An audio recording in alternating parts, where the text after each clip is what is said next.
Halo semuanya, selamat datang di channel Yono Budoyo. Dan dalam video kali ini saya akan coba menjelaskan mengenai Pancasila dalam Start Fundamental Norm. Baik, bagi kalian yang belum subscribe, silahkan untuk subscribe terlebih dahulu dan bunyikan loncengnya supaya saya semangat untuk membuat video-video yang bermanfaat berikutnya. Baik, untuk info material dalam video kali ini, yang pertama kita akan belajar mengenai pengertian Start Fundamental Norm. Yang kedua, kita akan belajar tentang konsekuensi Pancasila sebagai Start Fundamental Norm. Kita akan belajar mengenai posisinya, kemudian Pancasila dalam pembukaan, dan kausa organisnya. Dan yang ketiga, kita akan belajar mengenai fungsi Pancasila sebagai Start Fundamental Norm.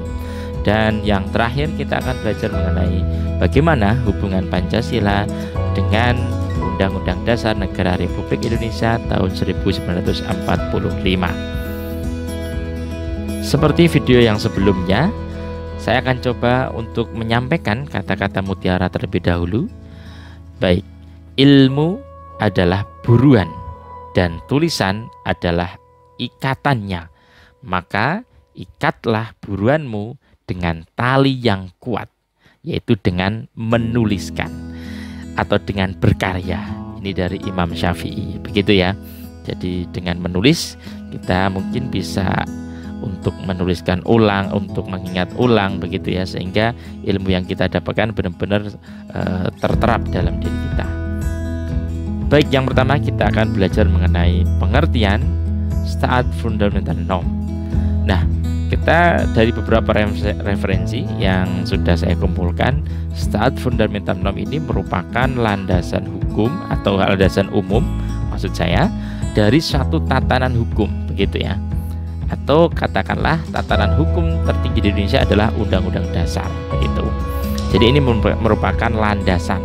Berarti ketika konstitusi itu paling tinggi, berarti landasan itu adalah jauh lebih tinggi lagi, begitu. Nah, itulah posisi Pancasila. Kemudian apa konsekuensi Pancasila sebagai Start Fundamental Norm? Yang pertama, maka Pancasila itu menjadi sumber hukum. Maka dalam fungsi dan kedudukannya, kalau kita nanti belajar dalam bab itu, ada Pancasila sebagai sumber dari segala sumber hukum, begitu ya. Yang kedua adalah dijabarkan dalam perutan perundang-undang itu harus sesuai dengan Pancasila, begitu. Jadi Pancasila ini merupakan inti yang awal dulu, esensinya dulu ya. Dan jangan sampai ada yang bertentangan dengan Pancasila atau beberapa pasal-pasal yang ada di Undang-Undang Dasar Negara Republik Indonesia tahun 1945 itu adalah penjabaran-penjabaran, begitu ya, atau implementasi nanti pada taraf teknisnya nilai-nilai Pancasila, begitu. Nah, maka ketika kita belajar mengenai hakikat Pancasila dalam pembukaan Undang-Undang Dasar Negara Republik Indonesia tahun 1945, kita tahu bahwa yang namanya pembukaan ini adalah hal yang krusial dan tidak boleh digantikan dalam konstitusi kita. Maka pembukaan ini sejatinya seperti jantungnya ya. Jantungnya konstitusi kita, jantungnya UUD NRI 1945 kita ini adalah pembukaan itu sendiri. Nah, dalam pembukaan itu sendiri di alinea 4 ada yang namanya dasar. Berdasarkan apa? Nilai-nilai Pancasila yang disebutkan di sana. Jadi walaupun tidak disebutkan secara eksplisit Pancasila, tapi di situ ada beberapa sila-sila yang dituliskan, gitu ya. Nah, yang selanjutnya adalah posisinya. Pancasila ini merupakan norma dasar. Karena apa? Karena dijadikan atau diposisikan di dalam pembukaan UUD 1945, begitu. Nah, ini adalah bahan dasar, yaitu pembuat norma-norma yang ada di Indonesia. Nah, ini posisi Pancasila dalam hierarkis, dalam urutannya juga memiliki kedudukan atau posisi yang sangat tinggi ya, atau tertinggi katakanlah. Karena apa? Karena konstitusi secara tertulis itu merupakan hukum tertulis tertinggi, tapi di dalam konstitusi itu ada jantungnya yang jauh lebih mendalam lagi atau lebih tinggi lagi di pembukaan. Dan di pembukaan itu ada Pancasila ya sebagai dasar daripada terciptanya pembukaan UUD 45 itu. Maka inilah yang disebut sebagai kausa organis. Ada hubungan sebab akibatnya terhadap beberapa pasal-pasal yang ada di UUD 45. Nah, kausa organis kita coba ungkap ya di dalam preambul atau pembukaan Undang-Undang Dasar Negara Republik Indonesia tahun 1945. Di dalam alinea 1 sampai 3 ini sebenarnya tidak memiliki hubungan kausal organis ya. Tetapi ketika kita melihat di alinea keempat berisi beberapa hal, misalkan ada tujuan negara di sana, ada ketentuan UUD Undang-Undang Dasar ya negara, kemudian ada bentuk negara di sana, dan ada ketentuan atau satu klausa dasar filsafat negara, yaitu Pancasila. Nah, coba nanti kita akan cross check ya di dalam pembukaan Undang-Undang Dasar Negara Republik Indonesia tahun 1945. Oke, kita akan cross check. Di dalam pembukaan Undang-Undang Dasar Negara Republik Indonesia tahun 1945, coba alinea 1 sampai dengan 3 ini memuat pernyataan yang tidak memiliki hubungan kausal ya, sebab akibat itu tadi, dan organis dengan pasal-pasalnya ya. Kenapa? Karena menyatakan peristiwa yang mendahului terbentuknya negara Indonesia ini. Nah, yang kedua, ketika kita melihat alinea 4 ini memuat pernyataan mengenai keadaan setelah Indonesia itu merdeka atau negara Indonesia terbentuk dan memiliki hubungan yang bersifat kausal dan organis, tentu dengan pasal-pasal yang terdapat di dalam Undang-Undang Dasar Negara Republik Indonesia tahun 1945. Misalkan apa? UUD ditentukan akan adanya, itu ditentukan ya.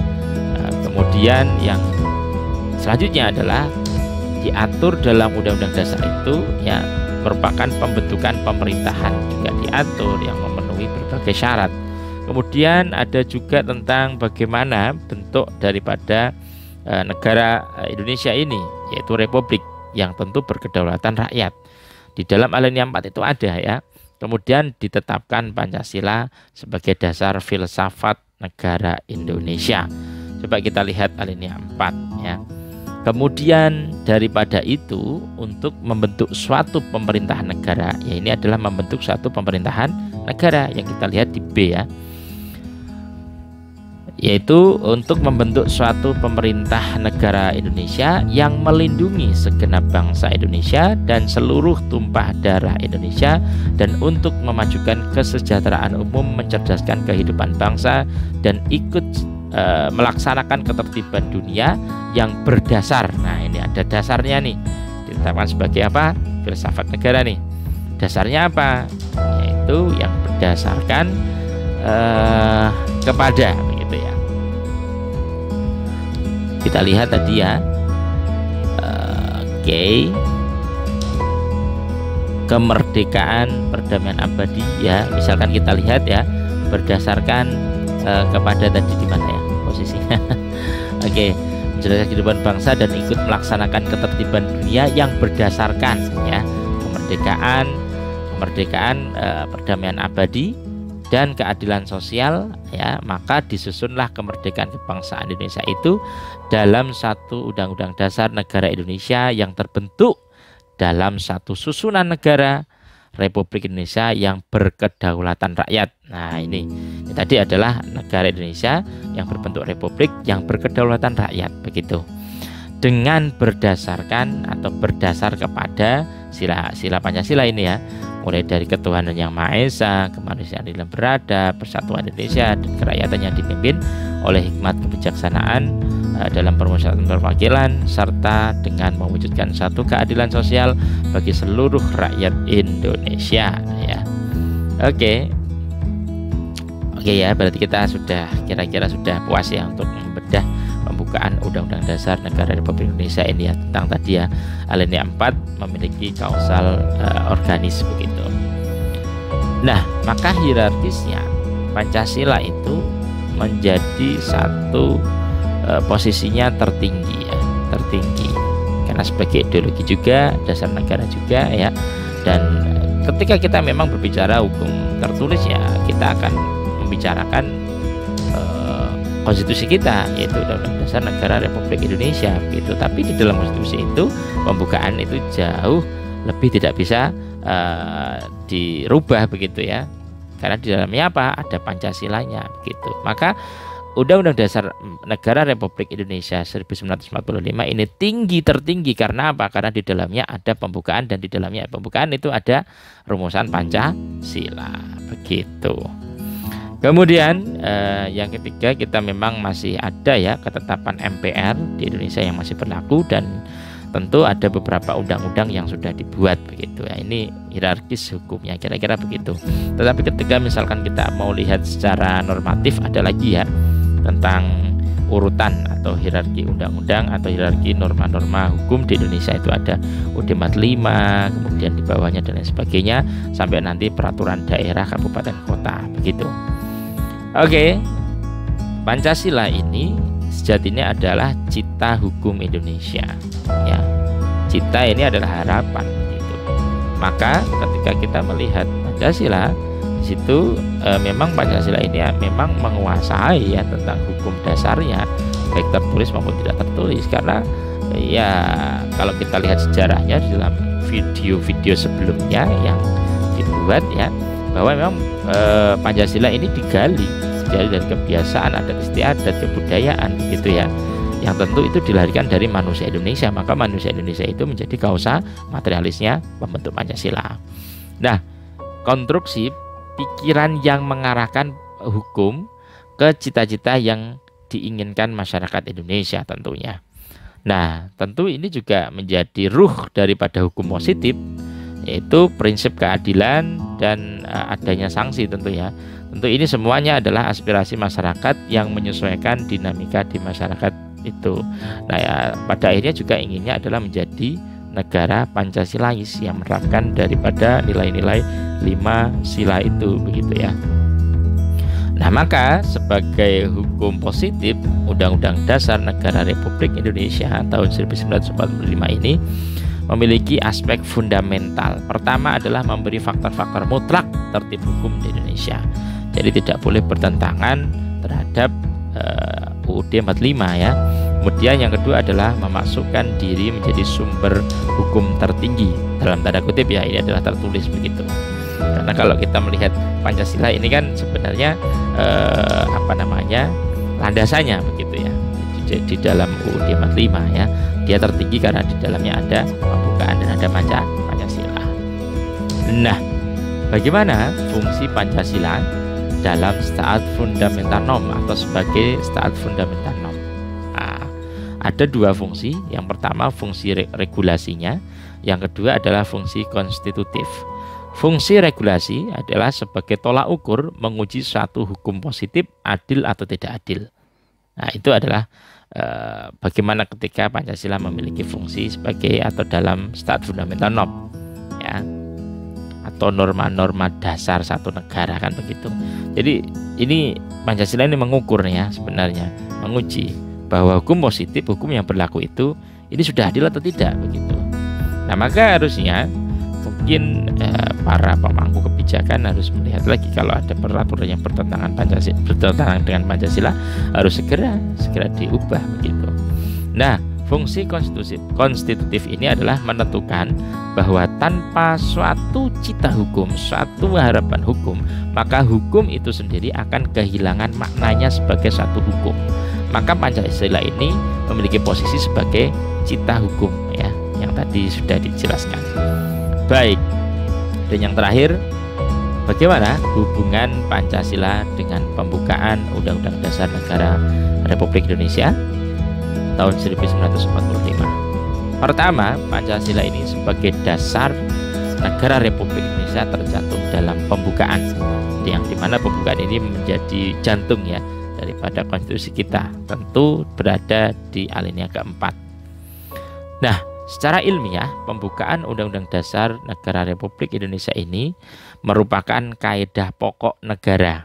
Ya, pembukaan ini adalah kaidah pokok yang fundamental dan terhadap tertib hukum di Indonesia.